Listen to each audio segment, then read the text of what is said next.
Hi friends, welcome to my YouTube channel. ಇವತ್ತು Sunday blog. ಸಿಂಪಲ್ಲಾಗಿ ರಂಗೋಲಿ ಏನು ಹಾಕಿದ್ದೀನಿ ಇವತ್ತು.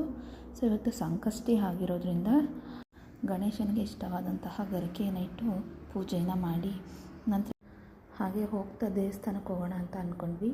ದೇವಸ್ಥಾನದಲ್ಲಿ ಇವತ್ತು ಸಂಕಷ್ಟಿ ಇರೋದ್ರಿಂದ ತುಂಬ ಜನ ಇದ್ದರು.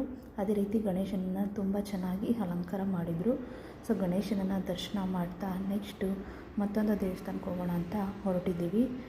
ಇಲ್ಲಿ ನೋಡ್ತಾ ಇದ್ದೀರಲ್ಲ, ಈ ಕೆರೆ ಏನಿದೆ ಇದು ದೇವ್ರ ಕೆರೆ ಅಂತ ಕರೀತಾರೆ. ಹೊಸದಾಗಿ ಯಾವುದೇ ಒಂದು ದೇವರನ್ನು ಪ್ರತಿಷ್ಠಾಪನೆ ಮಾಡೋದಕ್ಕೂ ಮುಂಚೆ ಈ ಕೆರೆಯಲ್ಲಿ ತಂದು ಆ ದೇವರಿಗೆ ಪುಣ್ಯ ಮಾಡಿ ನಂತರ ಅದನ್ನು ಪ್ರತಿಷ್ಠಾಪನೆ ಮಾಡ್ತಾರೆ ಅಂತ ಹೇಳ್ತಾರೆ.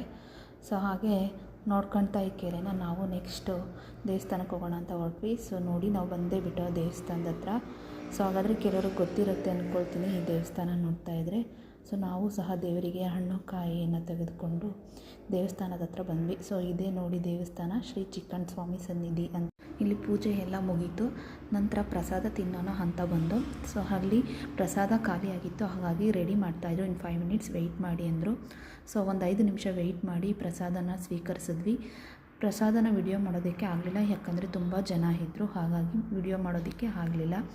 ನಂತರ ಬರ್ತಾ ಇದ್ವಿ. ಹಾಗೆ ಶಿವಗಂಗೆ ಬೆಟ್ಟ ಈ ನೇಚರಲ್ಲಿ ತುಂಬ ಚೆನ್ನಾಗಿ ಕಾಣಿಸ್ತಾ ಇತ್ತು.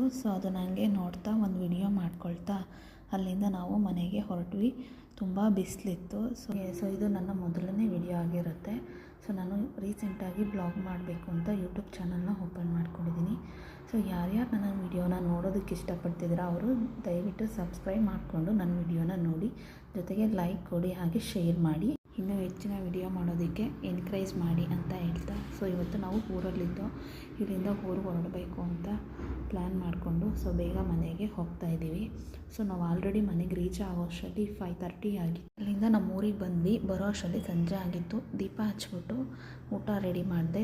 ಸಿಂಪಲಾಗಿ ಇವತ್ತು ಊಟ ಬಂದು ಅನ್ನ ರಸ ಮಾಡಿ ಪಾಯಸ ಮಾಡಿದ್ದೆ. ಇಲ್ಲಿಗೆ ನನ್ನ ಬ್ಲಾಗ್ನ ಎಂಡ್ ಮಾಡ್ತಾ ಇದ್ದೀನಿ.